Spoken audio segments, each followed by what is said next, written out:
Hola nuevamente. Bueno, esta es otra mini cápsula sobre otra herramienta fundamental en la evaluación de pacientes con enfermedad de Chagas y es el Holter de ritmo cardíaco. Estos son mis conflictos de interés y bueno, básicamente el Holter de ritmo cardíaco tiene varias utilidades, pero básicamente se recomienda en pacientes que se desmayan o tienen síncopes o pierden la conciencia momentáneamente o tienen intento de pérdida de la conciencia presíncope o palpitaciones o taquicardias que percibe el paciente de forma subjetiva, las famosas palpitaciones.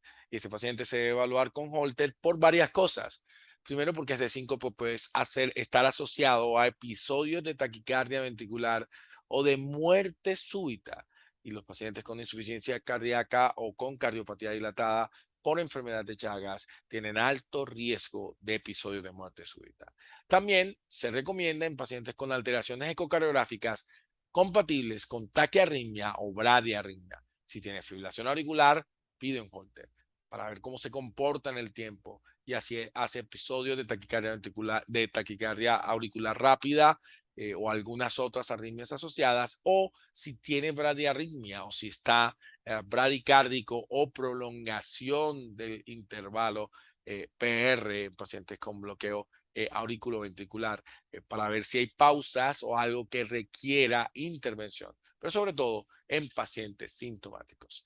Básicamente podemos encontrar muchas alteraciones en el Holter de estos pacientes, casi todas las arritmias, pero muy frecuentemente fibrilación auricular, pero las más importantes por lo peligrosas son las taquicardias ventriculares y sobre todo la taquicardia ventricular no sostenida. Un paciente con enfermedad de Chagas, con taquicardia ventricular no sostenida o con una carga rítmica alta, quiero decir, por lo menos más de 10 extrasístoles por hora, es un paciente que tiene alto riesgo de tener episodios de taquicardia ventricular sostenida y muerte súbita, tanto taquicardia ventricular como fibrilación ventricular, y hay que empezar a definir según el riesgo y según la función, si este paciente tiene una indicación de prevención primaria de muerte súbita con un cardiodesfibrilador. Este es un clásico monitoreo de un paciente que ya tenía con marcapasos con la enfermedad de Chagas. El marcapasos no era un cardiodesfibrilador y durante el registro el paciente hace una taquicardia ventricular de 13 latidos. Así que este paciente probablemente requiera no solamente la estimulación por un marcapasos, sino hacer un upgrade, mejorar ese marcapasos a un cardiodesfibrilador en este Holter.